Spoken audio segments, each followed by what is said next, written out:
अब हम बात करेंगे बियरिश स्पिनिंग टॉप कैंडल के बारे में। बियरिश स्पिनिंग टॉप कैंडल तब फॉर्म होता है जब मार्केट अप ट्रेंड में होता है और ऊपर की तरफ ये कैंडल बनती है। उसका मतलब अब मार्केट रिवर्स होने वाला है और मार्केट डाउन ट्रेंड में जाने वाला है। कलर का कोई मतलब नहीं होता है, क्योंकि कलर ग्रीन हो या रेड हो, हम बियरिश स्पिनिंग टॉप कैंडल को बियरिश स्पिनिंग टॉप ही कहेंगे। तो कलर का कोई यहाँ पे मतलब नहीं बनता है। ये जो बियरिश कैंडल है वो दिखने में तो सेम होती है बुलिश वाले की जैसे ही, बट इसका फॉर्मेशन का जो जगह होता है वो अलग होता है, इसीलिए ये अलग तरीके से काम करती है। बाकी दिखने में आप दोनों को साथ में रखेंगे तो दोनों ही सेम दिखती है, बट काम दोनों अलग अलग तरीके से करती है।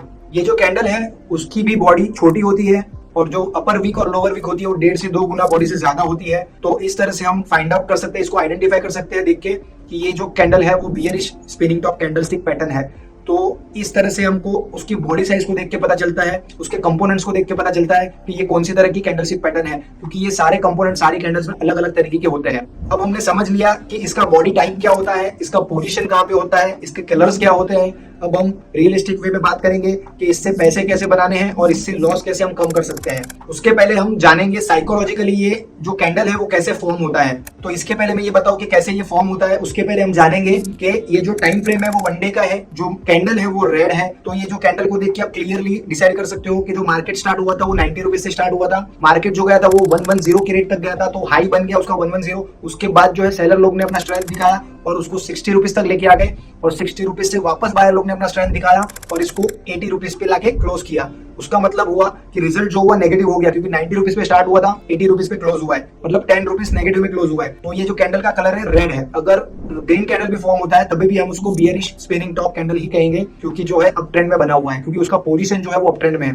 तो इस तरह से जो है ये बियरिश कैंडल जो है फॉर्म होता है। इसमें बायर्स लोग नीचे से प्रेशर कर रहे हैं, सेलर्स लोग ऊपर से प्रेशर कर रहे हैं, बट जो बायर्स लोग ऑलरेडी मार्केट को ऊपर लेके जा रहे थे वो अब थक चुके हैं और अब सेलर लोग डोमिनेंस कर रहे हैं। तो यहाँ से क्लियरली विजिबल हो सकता है, क्लियरली चांसेस है कि मार्केट अब डाउन ट्रेंड की शुरुआत में जाने वाला है और मार्केट अब गिरने की तैयारी में है। तो इस तरह से हम डिसाइड कर सकते हैं कैंडल स्टिक को देख के। जब आपको साइकोलॉजिकल रीजन पता रहेंगे तब आप डिसाइड कर सकते हो कि मार्केट में क्या हो रहा है और मार्केट में क्या हो सकता है। तो आप इस तरह से प्रेडिक्शन लगा सकते हो। तो आइए चार्ट में सबसे पहले आइडेंटिफाई करेंगे कि ये चार्ट में bearish spinning top candlestick pattern कहाँ पे हमें दिख रहा है। तो ये जो दिख गया वो है हमारा बियरिश कैंडल स्टिक पैटर्न। तो अब मिल तो गया, बट क्या हम ट्रेड ले लेंगे? बिल्कुल नहीं, हम ट्रेड नहीं लेंगे। हम पहले रिकन्फर्म करेंगे इसको कि ये सही में वही कैंडल है कि कोई और कैंडल है। तो इसको कंफर्म करने के लिए सबसे पहले 3 क्राइटेरिया है। जैसे कि कलर का क्राइटेरिया तो हम चेक ही नहीं करेंगे, क्योंकि कलर ग्रीन हो या रेड हो कुछ मतलब नहीं है। दोनों ही केस में हम इसको bearish spinning top candlestick pattern ही काउंट करेंगे।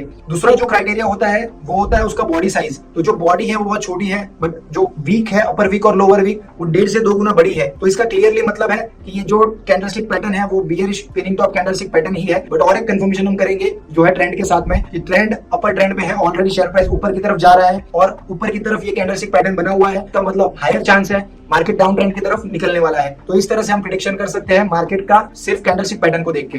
तो अब इसमें हम 3 चीजों का ध्यान रखेंगे कि हमारा एंट्री पॉइंट, एग्जिट पॉइंट और स्टॉप लॉस। तो सबसे पहला हमारा एंट्री पॉइंट क्या हो सकता है? तो सबसे पहले मैं आपको बता दूं कि एंट्री पॉइंट हमारा शॉर्ट सेल पॉइंट होगा, जहां से हम शॉर्ट सेल करेंगे, क्योंकि ये नेगेटिव कैंडल है तो हम शॉर्ट सेल करेंगे और नीचे के प्राइस में हम बाय करेंगे। तो सबसे पहले चेक करेंगे तो ये जो कैंडलस्टिक पैटर्न का लोअर वीक है, लोअर वीक का लोवेस्ट पॉइंट को क्रॉस करके अगर प्राइस नीचे की तरफ जा रहा है नेक्स्ट कैंडल में, तो हम सीधा सेल कर देंगे। तो अब हमें मिल चुका है एंट्री पॉइंट। अब हम चेक करेंगे स्टॉप लॉस के बारे में। तो स्टॉप लॉस कहां पे लगाएंगे? स्टॉप लॉस अपर वीक के हायर एंड पे लगाएंगे और स्टॉप लॉस अपर वीक के हाई पॉइंट के 5 से 10 पॉइंट ऊपर लगाएंगे, क्योंकि कभी कभी ऑपरेटर एग्जैक्टली हाई पॉइंट तक आता है और वहां से ट्रेंड को रिवर्स कर देता है। तो उस केस में हम बच जाएंगे, लॉस करने से बचेंगे और प्रॉफिट करने के चांस बढ़ सकते हैं। तो इतना सेफ्टी हमें लेके चलना चाहिए कि एग्जैक्ट टू एग्जैक्ट पॉइंट पे स्टॉप लॉस सेट नहीं करना चाहिए। थोड़ा सा 5 या 10 पॉइंट ऊपर की तरफ हम स्टॉप लॉस सेट कर सकते हैं। अब रहा बात एग्जिट पॉइंट का। तो एग्जिट पॉइंट कैसे सेट करेंगे? एग्जिट पॉइंट के लिए 2 प्लान होते हैं। प्लान ये होता है हम ये जो ट्रेंड है उसको रिवर्स होने का वेट करेंगे, और ये रिवर्स होने के लिए आपको कैंडलस्टिक पैटर्न का नॉलेज होना बहुत जरूरी है, क्योंकि रिवर्सल के लिए कैंडलस्टिक पैटर्न की ही जरूरत पड़ेगी और बहुत अलग अलग तरीके के कैंडलस्टिक पैटर्न होते हैं जिसकी हम आगे वीडियो में बात करेंगे। तो जिनको नॉलेज है वो रिवर्सल के लिए वेट करते हैं और बड़ा प्रॉफिट लेके जाते हैं, बट जिनको नॉलेज कम है, जिनको ट्रेंड रिवर्सल के संकेत नहीं मिल पाते हैं, नहीं देख पाते हैं, वो लोग सिंपल 1:2 का रेशियो रख के काम करते हैं। 10 पॉइंट अगर स्टॉप लॉस रखा हुआ है तो 20 पॉइंट का एग्जिट पॉइंट सेट करते हैं, और अगर 50 पॉइंट का स्टॉप लॉस रखा हुआ है तो 100 पॉइंट का एग्जिट पॉइंट सेट करते हैं। तो इस तरह से बहुत सारे लोग अलग अलग तरीके से काम करते हैं, जिसका जैसा रिस्क एपेटाइट होता है, जिसका जैसा रिस्क लेने का कैपेसिटी होता है, वो हिसाब से वो लोग काम करते हैं। इस चीज में आपको मैं बता दूं, टाइम फ्रेम जो होता है, हर एक टाइम फ्रेम में कैंडलस्टिक पैटर्न काम करता है। 1 minute, 3 minute, 5 minute, 10 minute, 15 minute, 30 minute, 1 hour, 1 day, 1 month, 1 week, सारे टाइम फ्रेम में ये काम करता है। अगर आप शॉर्ट टर्म इन्वेस्टर हो, कम टाइम के लिए आप इन्वेस्ट करते हो पैसे, तो आप 5 मिनट और 15 मिनट में भी काम कर सकते हैं। बट अगर आप लॉन्ग टर्म इन्वेस्टर हो, लंबे टाइम के लिए आपने पैसे डाले हुए शेयर मार्केट में, तो आप 1 डे, 1 वीक और 1 मंथ के टाइम फ्रेम पे भी काम कर सकते हो, उसमें आपको बेटर रिजल्ट्स मिलते हैं। तो होप सो आपको ये वीडियो अच्छा लगा रहेगा। अच्छा लगा है तो लाइक कर दीजिए, फैमिली एंड फ्रेंड्स को शेयर करिए और सब्सक्राइब कर दीजिए ये चैनल को, ताकि आपको रेगुलर वीडियोस मिलते रहेंगे। और सबसे पहले बेल आइकन को प्रेस करके रखिए, ताकि जब भी हमारा नया वीडियो आएगा तो आपको नोटिफिकेशन के थ्रू आपके मोबाइल में मिल जाएगा। तो धन्यवाद दोस्तों, मिलते हैं नेक्स्ट वीडियो में।